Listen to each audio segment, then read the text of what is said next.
People think the moment a marriage breaks is loud. They're wrong. Sometimes it breaks so quietly that even the people living inside it never hear the sound until it's already echoing through every room. I was carrying a mug of fresh coffee down the long hallway when everything I believed about my life stopped moving. Morning sunlight spilled through the tall windows of our New York estate, stretching across polished hardwood floors that reflected every step I took. The house was unusually peaceful. Staff members had already finished preparing breakfast, and the only sound was the distant ticking of an antique grandfather clock that Lucas insisted on winding himself every Sunday. I smiled without thinking. Little routines like that had always made our home feel less like the headquarters of a powerful man, and more like the place where two ordinary people happened to love each other. I balanced the coffee carefully, knowing he usually skipped breakfast whenever another impossible week waited on his desk. I had planned to tease him about working too much, kiss his cheek, and remind him that even the busiest men deserved 10 quiet minutes before facing the world. I never reached the door. His office was slightly open. I recognized another voice inside, calm and professional. Dr. Harrison had arrived earlier than expected. I wasn't trying to listen. I should have turned around. I should have walked away. Instead, I heard Lucas speak before I could take another step. My wife still dreams of a happy ending. The words landed harder than anything I could have imagined. My fingers tightened around the coffee mug until the warmth almost burned my hands. I couldn't breathe. I couldn't move. I simply stood there in the hallway while my heartbeat seemed louder than every sound inside the house. A happy ending. Was that how he saw me? A woman still chasing something childish while reality quietly passed her by. I waited for him to laugh. To explain. To say he admired that part of me. Silence answered first. Then papers shuffled across his desk. Dr. Harrison spoke too softly for me to catch every word, but Lucas answered in a voice I had never heard before. It wasn't cold. It wasn't angry. It sounded tired. Deeply tired. I wanted to stay. I wanted to hear the rest, but something inside me refused. I quietly stepped backward, before either of them noticed I had been there. Every step away from that office felt strangely heavier than the last. By the time I reached the staircase, the coffee had gone cold. So had my smile. I carried the untouched mug into the kitchen and poured it into the sink without thinking. One of the housekeepers asked if everything was all right. I answered with the same smile I had practiced for years. Everything's fine. The words came so naturally that they frightened me. Maybe I had been saying them long before this morning. The rest of the day unfolded exactly as everyone expected. I attended a charity planning meeting. I answered phone calls. I signed invitations for next month's fundraising dinner. Lucas texted me just before noon. Lunch tonight. Just us. I stared at the message for several seconds, before replying with a simple heart emoji. It was easier than explaining feelings I didn't even understand yet. That evening he came home carrying my favorite white lilies. He kissed my forehead, apologized for another busy morning, and asked about my day. I answered every question. I smiled at every joke. Across the dinner table, he looked exactly like the man I had married. Across the same table, I suddenly felt like someone he no longer truly saw. Long after he fell asleep beside me, I slipped quietly out of bed and walked downstairs to the small cedar chest beneath the library window. Inside were ticket stubs from our first Broadway show, handwritten birthday notes, faded postcards, tiny souvenirs from road trips across America, and every little piece of a life I had believed we were building together. I touched the oldest letter, closed my eyes, and whispered the question I was suddenly too afraid to ask him. If I was still dreaming of a happy ending, had he already stopped believing we could have one? The strange thing about heartbreak is that it rarely asks you to change your routine. It simply changes the meaning of everything you were already doing. The next morning, I woke up before sunrise, just as I always had. Lucas was still asleep beside me, one arm resting on his side, his breathing slow and steady. For a moment, I simply watched him. His face looked younger when he slept, almost like the ambitious law school graduate I had fallen in love with years before success had wrapped itself around every hour of his life. I wanted to believe yesterday had been a misunderstanding. I wanted to convince myself that one unfinished conversation could not possibly rewrite an entire marriage. Instead, I quietly slipped out of bed, straightened the blanket over his shoulder, and walked downstairs to begin another ordinary day. Ordinary had suddenly become the safest place I knew. Breakfast was exactly the same. Fresh fruit, eggs, toast, and coffee waited on the dining table. Lucas walked in a few minutes later, smiled warmly, kissed my forehead, and thanked me for remembering his favorite blend of coffee beans. I smiled back as naturally as breathing. If he noticed anything different, he never showed it. We talked about the charity gala scheduled for next month, the landscaping project outside the West Garden, and whether his mother would visit during Thanksgiving. Every conversation sounded normal. Every sentence felt carefully balanced on the edge of something neither of us could see. Before leaving for work, he reached into his briefcase and handed me an envelope. Inside were 2 tickets to a Broadway show, opening the following weekend. "I know we have not done something fun in a while," he said with an apologetic smile. "I thought you might like this." I thanked him sincerely, because I truly did appreciate the gesture. But after he drove away, I placed the tickets inside the same cedar chest beneath the library window, without looking at them again. They joined dozens of other beautiful plans that somehow never became memories. Later that afternoon, I wandered through the library while sunlight drifted across the shelves. My fingers traced the edge of a framed photograph from our first anniversary. Lucas had been laughing because I accidentally spilled hot chocolate across both of our winter coats during a ski trip in Colorado. We laughed for nearly an hour that afternoon. I remembered every detail. I wondered if he did. Carefully, I lifted the frame from the shelf. There was no anger in the movement, no dramatic decision. I simply carried it to the cedar chest and laid it beside the old letters. The empty space left behind seemed surprisingly large.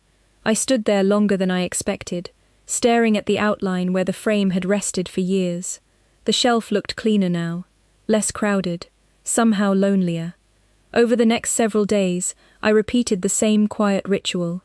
A postcard from Boston disappeared into the chest, then a concert ticket, then a tiny glass ornament we had bought during our first Christmas after getting married. No one noticed. The staff dusted around the growing empty spaces without asking questions. Visitors admired the library without realizing pieces of our story had quietly vanished. Even Lucas walked past those shelves every evening carrying work files under one arm, never slowing down long enough to recognize what was missing. That realization hurt more than I expected. It was never about the photographs themselves, it was about what they represented. Memories only remain alive when someone chooses to notice them. On Friday evening, Lucas returned home carrying another bouquet of white lilies. "I think these are becoming my trademark," he joked as he handed them to me. I laughed politely and placed them into the same crystal vase that always stood near the dining room window. During dinner, he told me about a difficult business negotiation, asked whether I had spoken with my sister, and suggested we spend Sunday walking through Central Park if the weather stayed pleasant. His eyes were kind, his voice was gentle. Everything about him said he still cared. Yet somewhere between every ordinary word, I felt an invisible distance growing wider than any highway we had ever driven together. When he reached across the table to squeeze my hand, I held his fingers just as I always had. I simply wondered whether he realized he was holding the hand of a woman who had already begun quietly packing away the life she once believed they would never stop building together. Silence has a dangerous way of disguising itself as peace. After a while, even the people creating it begin to believe everything is perfectly fine. That was exactly what happened to Lucas. Autumn slowly settled across New York, painting the trees outside our estate in shades of amber and crimson. Every morning looked beautiful through the tall windows. Every evening ended with the same comfortable routine. We shared breakfast. We exchanged polite conversations over dinner. We attended charity events with effortless smiles that photographers always seemed to capture at exactly the right moment. Looking at those pictures, anyone would have believed we were the perfect couple. Sometimes I almost believed it myself. I continued my quiet ritual without announcing it to anyone. Another framed photograph disappeared from the library. The seashell we had collected during our anniversary trip to Cape Cod found its way into the cedar chest. The handwritten recipe card from the first apple pie we baked together on Thanksgiving quietly joined the growing collection beneath the folded letters and postcards. None of it happened out of anger. I was not trying to erase our marriage. I simply could not bear looking at reminders of promises that suddenly felt one-sided. Every memory I packed away seemed lighter in my hands than it had on the shelf, yet somehow heavier in my heart. Lucas remained wonderfully kind, in all the ways people could easily notice. He still opened doors for me. He still texted to ask whether I had eaten lunch. He still surprised me with flowers every Friday evening. He never forgot my birthday, our anniversary, or my favorite dessert from the small bakery 3 blocks from Central Park. Those gestures were genuine. That was what made everything so confusing. Love had not disappeared. Presence had. Somewhere along the years, his attention had slowly drifted toward meetings, responsibilities, endless decisions, and tomorrow's problems.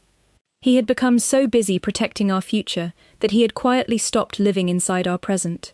One Sunday afternoon, he finally convinced me to use the Broadway tickets he had bought weeks earlier. The theater was beautiful.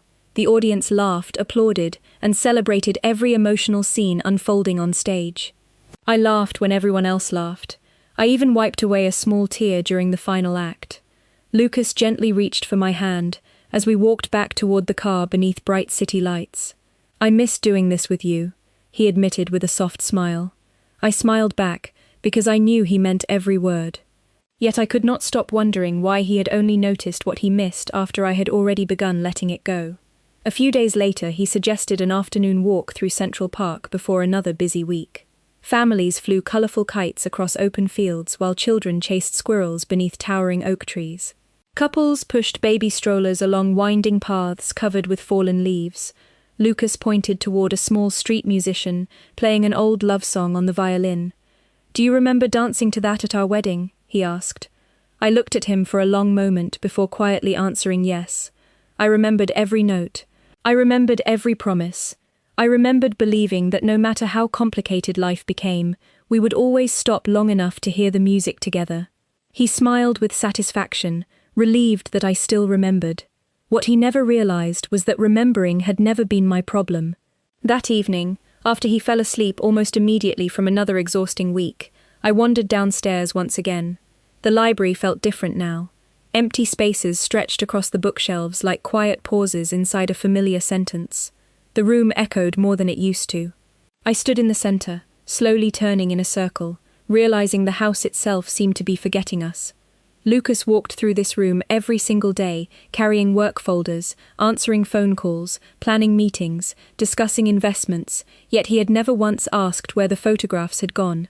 He had not noticed the missing postcards, the empty display cases, or the little pieces of our story disappearing one by one. I gently closed the cedar chest before resting my hand on its smooth wooden lid. For the first time since that morning outside his office, I asked myself a question that frightened me even more than anything I had overheard. What if I was not quietly packing away our memories? What if I was the only one who had been carrying them all along? There are moments when the truth does not arrive like thunder. It arrives like a whisper that changes everything you thought you understood. Nearly 2 weeks passed before fate gave me the answer I had been afraid to hear. It happened on a grey Thursday afternoon. Rain tapped softly against the tall windows as I carried a stack of foundation documents toward Lucas's office. His assistant was waiting outside with a phone pressed against her ear. She smiled apologetically when she saw me. "Dr. Harrison is finishing a private session with Mr. Carter. He should only be another minute." I nodded and instinctively turned away. Then I heard my name. My feet stopped before I could think. I was not trying to eavesdrop. I was simply unable to walk away. Dr. Harrison spoke first. "Have you told Emily how you really feel?" There was a long silence before Lucas answered. His voice sounded quieter than I had ever heard it. "No." Another pause followed, the kind that carried years instead of seconds. "Why not?" the doctor gently asked. Lucas let out a slow breath. "Because she still believes we can have a happy ending." My heart tightened exactly as it had that first morning. I closed my eyes, expecting the same unbearable pain. Instead, his next sentence changed everything. "I am afraid I am the only reason we never will." I forgot to breathe. The hallway disappeared. The rain disappeared. Even time itself seemed to stop. Lucas continued speaking, completely unaware that every word was reaching the woman he believed he was protecting. "She still smiles at me every morning. She still remembers every anniversary, every family tradition, every little promise we ever made. She carries all of it. Meanwhile, I spend every day chasing meetings that will not matter 10 years from now." Dr. Harrison remained silent, allowing him to continue. People think I built this life for her, Lucas quietly admitted. The truth is that she built the life. I only built the business around it. Somewhere along the way I convinced myself I was sacrificing time so we could have a better future. Then one day I realized the future had arrived while I was still planning for it. My eyes filled with tears before I even realized I was crying. Every painful assumption I had made over the past weeks suddenly began falling apart. He had never mocked my hope. He had never believed I was foolish for dreaming about happiness. He believed he had stolen that happiness from me. Dr. Harrison finally asked the question I had been asking myself every night. What makes you so certain it is too late? Lucas laughed softly, but there was no joy inside it. Because I noticed the little things now. My heart skipped. The library feels different. I cannot explain it, but something is missing every time I walk through it. Emily smiles, but she looks farther away than she used to. She answers every question, yet somehow we speak less than ever before. She still reaches for my hand, but sometimes I wonder if she is holding on because she loves me or because she remembers the man I used to be. I covered my mouth to keep from making a sound. He had noticed. Not immediately, not perfectly, but he had noticed. Dr. Harrison spoke gently. Perhaps she is waiting for you to become that man again. Lucas answered so quietly I almost missed it. I do not know if I deserve that chance. Tears slipped down my face as I slowly stepped backward from the office door. For the first time since everything had begun, I understood the terrible misunderstanding we had been living inside. I thought my husband had stopped believing in us. My husband believed I deserved better than the man he had become. We had both been grieving the same marriage, while standing only a few feet apart, each one convinced the other had already let go. The following Saturday morning arrived with an unfamiliar kind of quiet, not the silence that grows from distance, but the silence that waits for someone to be brave enough to speak first.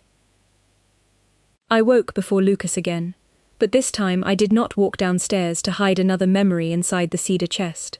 Instead, I stood beside the library window as pale autumn sunlight spilled across the wooden floor, looking at the shelves that now held empty spaces, like unanswered questions. For the first time in weeks, I no longer saw those empty places as evidence of something ending. I saw them as invitations waiting to be answered.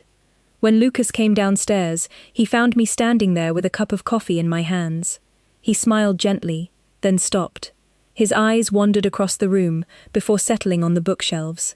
This time he did not look away after a second. He slowly turned in a circle, studying the walls with quiet confusion. "Emily," he asked softly, "where did the photographs go?" His question almost made me cry, because it was the first time he had spoken aloud the absence that had surrounded us for weeks. I looked at him for a long moment before answering honestly. "I put them somewhere safe." He nodded once, but he did not ask another question. Instead, he walked closer to one of the empty shelves and rested his fingertips against the polished wood where our anniversary picture had once stood. His shoulders lowered almost imperceptibly. I knew something felt different. He whispered more to himself than to me. I just could not understand what it was. We stood there together without speaking. There was no anger left inside me. There was only sadness mixed with a strange new understanding. Later that afternoon, Lucas surprised me by cancelling every meeting on his calendar. His assistant called twice, reminding him about important appointments, but he politely declined each one. I had not seen him do that in years. "Would you take a drive with me?" he asked. "No destination. I just want to spend the day with you." We drove north along the Hudson River, with the windows slightly open, cool autumn air, carrying the scent of fallen leaves into the car. We did not fill every mile with conversation. Sometimes he simply reached over and held my hand, while the road stretched quietly ahead of us. We stopped at a small family diner neither of us had visited before. The waitress greeted us with a warm smile and poured fresh coffee into thick ceramic mugs. Lucas laughed softly when he noticed a slice of homemade apple pie on the menu. "You always order dessert first," he said. "I used to tease you about it." I smiled. "You still can?" He shook his head. "No. I think I spent too many years teasing you about little things, instead of appreciating them." His words were simple, but they carried more honesty than expensive gifts ever could. As the afternoon faded into evening, we found ourselves sitting on a quiet bench overlooking the river. The trees reflected brilliant shades of gold across the water. A young couple walked past holding hands, laughing about something neither of us could hear. Lucas watched them disappear down the trail before speaking again. I used to think love survived because of the big moments, he admitted. The vacations, the celebrations, the milestones. I was wrong. He looked at me with eyes that held no pride, only humility. It survives because someone remembers to sit on a bench when there is nowhere else they need to be. I felt my throat tighten. I wanted to tell him everything I had overheard outside his office. I wanted to tell him that I finally understood the fear he had been carrying alone. But something inside me whispered that today was not about explaining the past. It was about choosing the present. When we returned home after sunset, Lucas walked into the library before taking off his coat. He stood quietly in front of the empty shelves once more, then turned toward me with a gentle expression I had not seen in years. "Tomorrow," he said, "if you are willing, maybe we can find everything that belongs here again."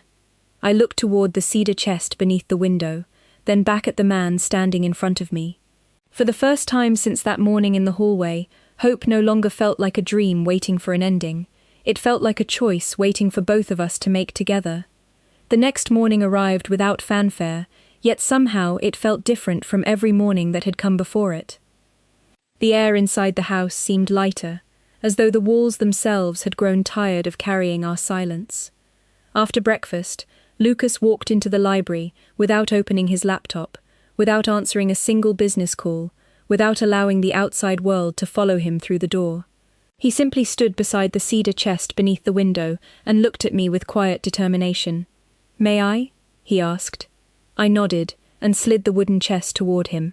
He knelt slowly, lifting the lid with the same care someone might use when opening a box filled with fragile glass. For several long seconds he did not touch anything. He only stared at the photographs, postcards, theatre tickets, handwritten birthday cards, pressed autumn leaves, and tiny keepsakes resting together inside. His fingertips hovered over them before finally picking up the faded postcard from Boston. A slow smile crossed his face. "You bought this because the souvenir shop had already closed," he said softly. "You told me it did not matter what we brought home as long as we remembered the trip." I looked at him in surprise. I had never reminded him about that moment. He remembered it on his own. Next, he picked up the tiny seashell from Cape Cod. "You insisted this one looked like a heart," he whispered with a quiet laugh. I said it looked like an old potato chip. I laughed before I could stop myself. It was a real laugh, small but genuine, and when Lucas heard it, he looked up with eyes that suddenly seemed brighter than they had in months. One by one, he continued lifting each memory, not rushing, not trying to impress me, simply allowing himself to sit inside moments he had once believed were too ordinary to matter. The Broadway ticket made him smile. The recipe card, stained with cinnamon, reminded him of the Thanksgiving afternoon when we accidentally doubled the sugar and still served the pie because neither of us wanted to waste it. The faded photograph from Colorado made him shake his head. "I remember you spilling hot chocolate all over my coat," he said. I pretended to be annoyed, but it was probably the happiest afternoon of that entire winter. I realized then that the memories had never disappeared from his heart. They had only been buried beneath years of constant responsibility. We spent hours placing the keepsakes across the library together. There was no perfect system. Sometimes we argued playfully about where a picture belonged. Sometimes we stopped working altogether because one old letter led to another story neither of us had thought about in years. At one point, Lucas found the pressed maple leaf from our first walk through Central Park after moving into the estate. He stared at it for a long time before quietly saying, "I almost threw this away when we got home, because I thought it was just a leaf." He smiled sadly. "You said someday it would remind us that beautiful things never last forever unless someone chooses to protect them." He looked directly at me. "You were not talking about the leaf, were you?" I slowly shook my head. He closed his eyes for a brief moment as understanding settled across his face. That afternoon, no expensive gifts arrived at the house. No dramatic speeches filled the room. No impossible promises were made. Instead, Lucas carried every restored photograph back to its place with his own hands. He carefully dusted each frame before setting it on the shelf, as though returning something sacred that should never have been overlooked. When the final picture was standing where it belonged, he stepped back and quietly admired the room. The library no longer looked empty. More importantly, neither did the man standing beside me. As evening sunlight poured through the windows, Lucas reached for my hand and held it gently. "I spent years trying to build a future worthy of you," he said. "I never realized you were asking me to be present in the life we already had." I squeezed his hand without saying a word, because there was nothing left to explain. Sometimes forgiveness begins long before anyone speaks it aloud. Sometimes it begins the moment two people finally choose to remember the same story together. Healing does not arrive in a single conversation. It quietly introduces itself through ordinary mornings, familiar habits, and small decisions that no one else would ever notice. That was how our new beginning unfolded. Lucas did not wake up the next day transformed into a different man. He simply began choosing different priorities, one ordinary moment at a time. The first surprise came on a Tuesday afternoon, when my phone rang just before noon. I expected another message explaining that he would be working late. Instead, his warm voice filled the speaker. "Do not make lunch," he said. "Meet me at the little cafe on Madison Avenue. I already reserved our favorite table by the window." I laughed softly because I had forgotten that cafe even existed. Years earlier, we had gone there almost every Saturday after browsing the neighborhood bookstore. When I arrived, Lucas was already waiting with 2 steaming bowls of tomato soup and fresh grilled sandwiches. He stood when he saw me, smiling with the same nervous excitement he used to have on our earliest dates. We talked for nearly 2 hours. Not about business, not about schedules. We talked about books we wanted to read, places we hoped to visit someday, and whether the maple tree outside our bedroom window would lose all of its leaves before Thanksgiving. They were simple conversations, yet I realized I had missed them more than I had missed any expensive vacation. A few evenings later, I walked into the kitchen and found Lucas wearing an apron that looked entirely out of place over his dress shirt. Flour covered one sleeve, and a cookbook lay open across the counter. He looked up with an embarrassed smile. "I may have underestimated homemade blueberry pancakes," he admitted. The first batch came out uneven. The second looked only slightly better. By the third attempt, we were laughing so hard that neither of us cared how imperfect breakfast for dinner had become. Somewhere between burnt edges and too much maple syrup, the house sounded alive again. The following weekend, Lucas surprised me once more by suggesting we drive without using the navigation system. "Let us get lost on purpose," he said. We followed winding country roads north of the city until we discovered a tiny roadside market selling fresh apples, homemade cider, and warm cinnamon donuts. An elderly couple owned the place. They had been married for more than 50 years, and they teased each other with the comfortable ease that only decades of shared life could create. As we carried our paper bag of pastries back to the car, Lucas quietly watched them through the window. "Do you think they ever stopped choosing each other?" he asked. I shook my head. "Probably not. Some choices become easier, because people keep making them." He remained thoughtful for the rest of the drive home. That evening, we sat together on the back porch, wrapped in light blankets, while cool autumn air drifted across the gardens. The stars slowly appeared above the estate, brighter than I remembered. Lucas reached into his pocket and pulled out a small folded piece of paper. It was not jewelry. It was not an extravagant surprise. It was a handwritten list. At the top he had written, "Things worth never missing again." Beneath it were simple promises: Saturday breakfast together, one evening walk every week, no phones during dinner, celebrate every anniversary, no matter how busy life becomes, watch the first snowfall together every winter, plant fresh flowers every spring, read one new book at the same time every month. I traced each line with my fingertips before looking at him. "These are not rules," he said quietly. "They are reminders for me. I spent too many years assuming tomorrow would always give me another chance." I folded the paper carefully and slipped it inside the same cedar chest that had once become a place for forgotten memories. This time it held something entirely different. It held a promise that belonged to the future. As I closed the lid, I realized the chest no longer felt like a place where love had been stored away. It had become the place where love had quietly found its way home again. Winter arrived quietly, covering the gardens with a thin layer of frost that shimmered beneath the morning sun, and with it came something I had almost forgotten how to recognize. Peace did not enter our home like a dramatic celebration. It settled gently into ordinary moments, until one day I realized it had been living beside us all along. Lucas no longer measured his weeks by meetings completed or contracts signed. He measured them by dinners shared, walks taken together, books we finished side by side, and mornings that began without anyone rushing toward the next obligation. One snowy Saturday, he suggested we spend the afternoon in the library instead of attending another social event. The fireplace crackled softly, while snowflakes drifted beyond the tall windows. We sat on the floor, surrounded by old albums, handwritten notes, ticket stubs, and family photographs that had once rested inside the cedar chest. For hours we laughed over hairstyles we thought looked fashionable years ago, vacations that had not gone according to plan, and birthdays celebrated with homemade cakes that leaned slightly to one side, because neither of us had ever mastered baking. At one point, Lucas picked up a faded envelope tucked between two photo albums. He frowned thoughtfully before handing it to me.